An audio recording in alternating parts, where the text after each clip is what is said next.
for the rate of a reaction? Stuff over, I like that. Stuff over time. Change in stuff over time. Delta stuff over delta time. Delta stuff, just because we are in class here.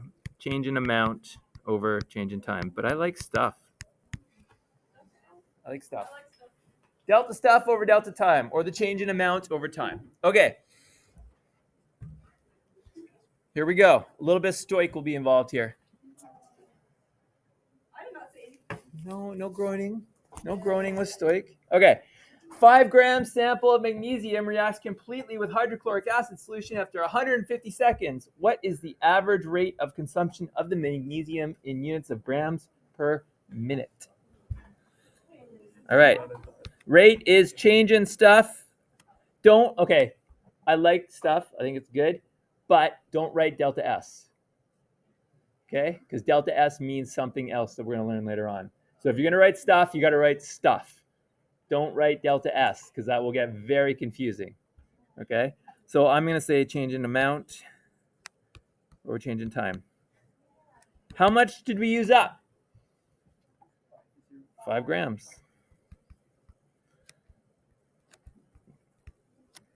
In how long?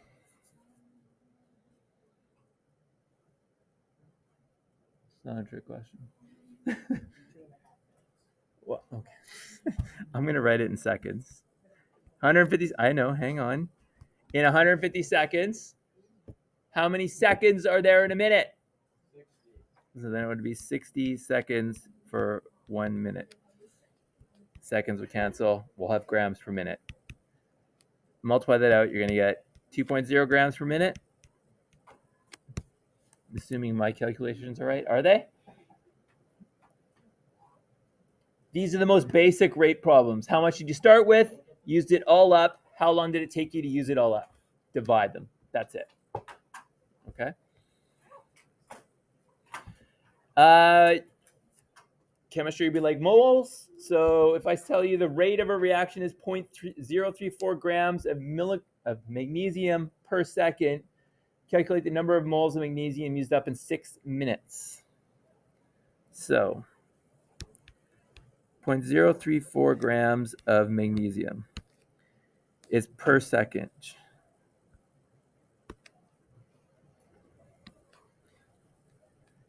We want our final answer in moles. What's the molar mass of magnesium?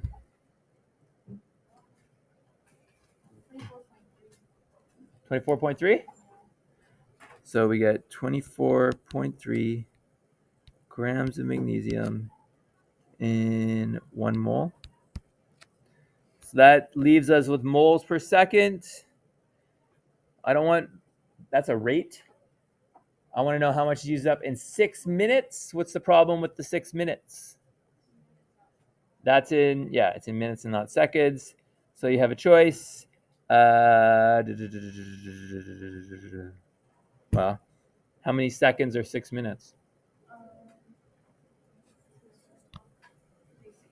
360, because it's 60 seconds per minute. So you multiply them, so you get 360 seconds. So 360 seconds will cancel, and we'll be left with moles of magnesium. How many sig figs in our answer? 2.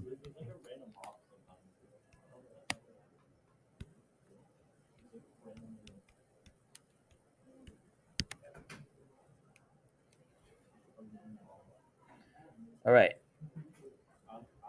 If you have a balanced equation, sometimes you need that because you'll measure one thing and you want to know the other rate. So if ethane is consumed at a rate of 0.066 moles per second, what is the rate of production of carbon dioxide?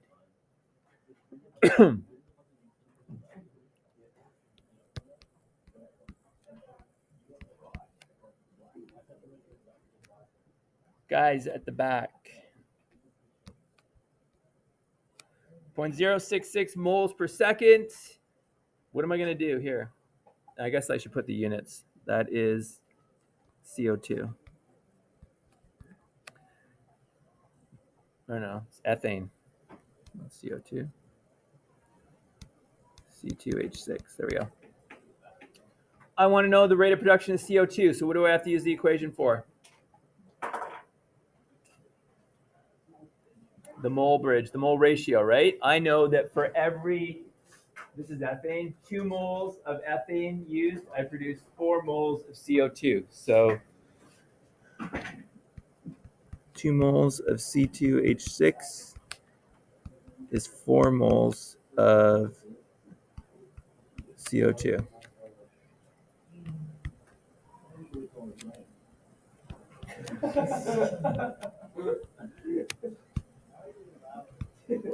So we're producing 0.13 moles of CO2 per second.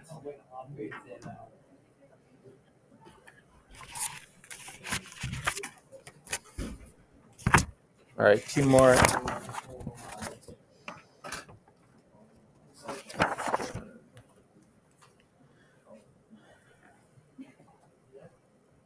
We okay?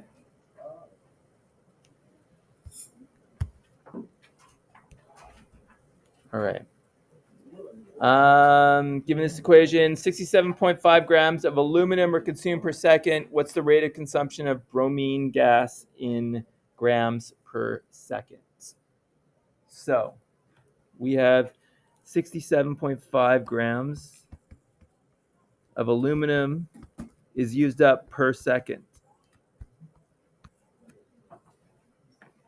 I want to know how many grams per second of bromine gas is produced. So what's the first thing I need to do? Yeah, you got to get rid of the grams of aluminum. You got to convert it to moles. Anybody know the molar mass of aluminum? 1 mole of aluminum is 27 grams. Okay, we got moles of aluminum. Now what? Mole bridge. So for every 2 moles of aluminum, I use up 3 moles of bromine. So 2 moles of Al uses 3 moles of Br2.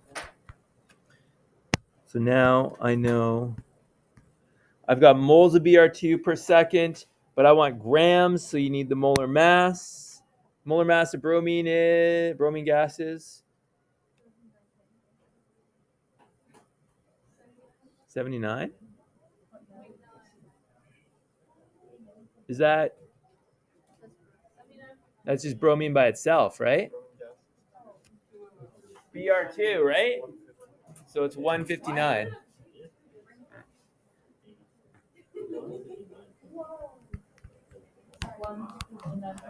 159.8. Okay, that's what I thought.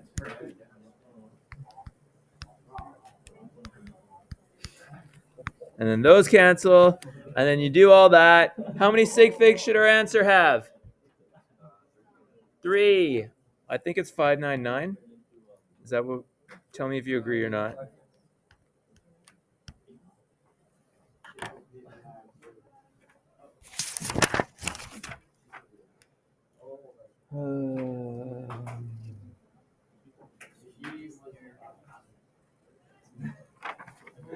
We good with that?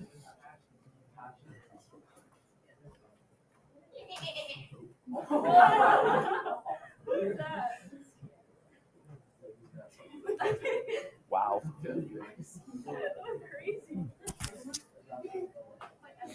All right. How long is it going to take to react 45 grams of calcium carbonate with dilute HCl if the reaction proceeds at an average rate of 2.35 grams per minute for calcium carbonate? All right. We have 45 grams of calcium carbonate.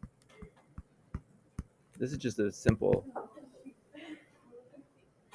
math problem, except it's illustrating a point. If you are given the rate 2.35 grams per minute, you can flip that, right? This is just a conversion factor. I don't need to write it as 2.35 grams per minute. I can write it as 1 minute I use up 2.35 grams of calcium carbonate.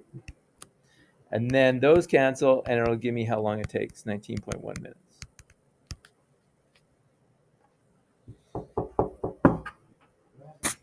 feel like I need to do the next page, but I just feel like I've been talking for way too long.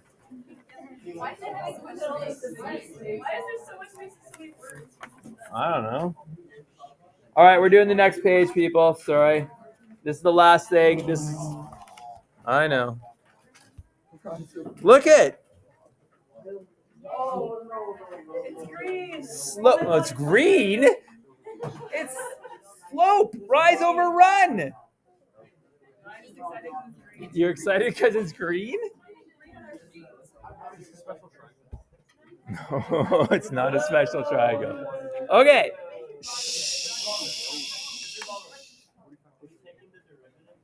Okay, no, don't do that. Okay. Okay. All right. So, if you have a graph that measures, and you're going to do this, the mass of the contents during time, and you take the slope of that. If you look at the units, I don't know why it's a floating little thing there. It's going to be grams per second, right? The rise, these units are in grams. The run is in seconds. It's grams per second. That's a rate. The slope of the graph is the rate of the reaction if you plot it out, okay? So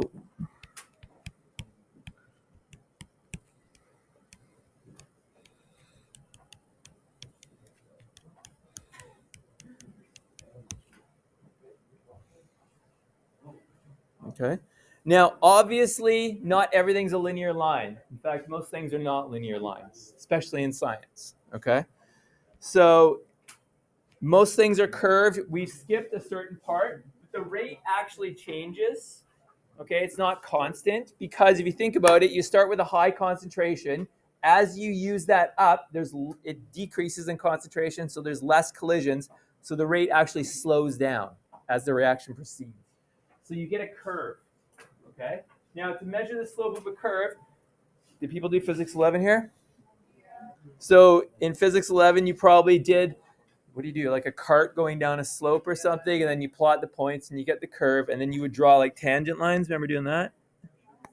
Do that, and then you would do rise over run and da da da da. Okay. Yeah, nobody does that in real life. Well, okay, I guess you could, and a computer could do that. But this is for those of you taking calculus. This is where calculus would come in. We are not using calculus in this class. Okay? All right?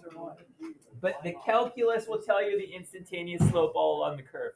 We don't need to do that. We're only going to worry about average or between 2 points. So if I ask for the average slope between 0 and 30, basically you're just going and you're drawing a line, and then you're going to measure the slope. Does anybody know what this line is called if you hit the graph twice? A secant. It's called a secant line. Not secant as in the trig stuff. I mean, like, it's tied to it, but it's not secant that way. If you hit a graph twice, it's called a secant line. If you hit a graph once, is what you did in physics 11, that's called a tangent line. Okay? So we just draw the line. We know that slope is rise over run. Right? Do we remember that formula? We started at 20. This is our rise. Remember we do our triangle?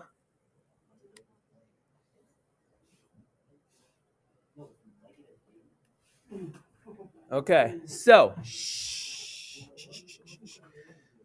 if you remember the mathematical formula, or you remember the formula I gave you right at the beginning, it was the change in stuff over change in time, right? It's the change in. So I will say change in grams, because we have grams here, over change in time. Delta means final minus initial, correct? So the final concentration, or the final mass, I should say, is 20. Oh, I just erased it. 20. There we go. So it's going to be 20 grams minus the initial, which was 100, divided by the time. The final time is 30 seconds minus 0. So it's just 30 seconds. So you get negative 80 over 30, which is really just negative 8 over 3 grams per second. If you want a number, what's 8 divided by 3? That's what I want to say. Pretty sure that's what it is. Yeah, it is. Why am I even... But it's going to be negative. I'll just round it to negative 2.7 grams per second. What does the negative tell you? What's going down? Yes. You're decreasing, right? You're measuring. I don't know what this reaction is, but it just, all this sign tells you is that the amount is decreasing. Okay? And that makes sense. The amount is decreasing. You can see that. We actually don't care about the sign too much. We would just say the grams of aluminum is decreasing by 2.7 grams per second or something like that, the mass. Okay? So I don't really care too much about the negative or the positive. All right. Most of what you're going to do is you're going to get tables. This is more like a science thing that you're going to do, an actual lab, I should say. Zinc plus hydrochloric acid produces hydrogen gas and zinc chloride. We measure at certain times, we measure the mass of the zinc. 31, 24.6, 20.2, 17.4. What's the average rate in grams per second from 0 to 60? So between those two. Well, R is going to be delta amount over delta T. The final amount is 24.6 minus 31 divided by 60 minus 0, or 60 seconds. That's going to give me negative 6.4 grams for 60 seconds, which is negative 0.11 grams per second.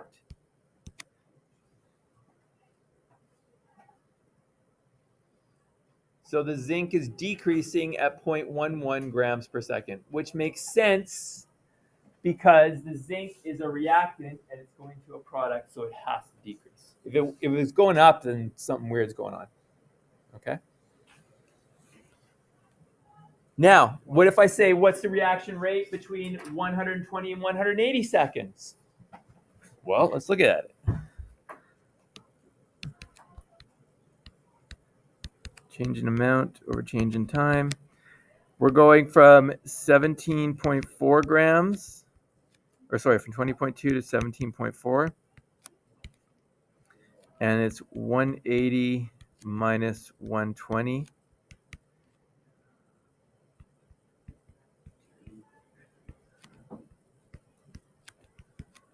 Negative 0.047 grams per second.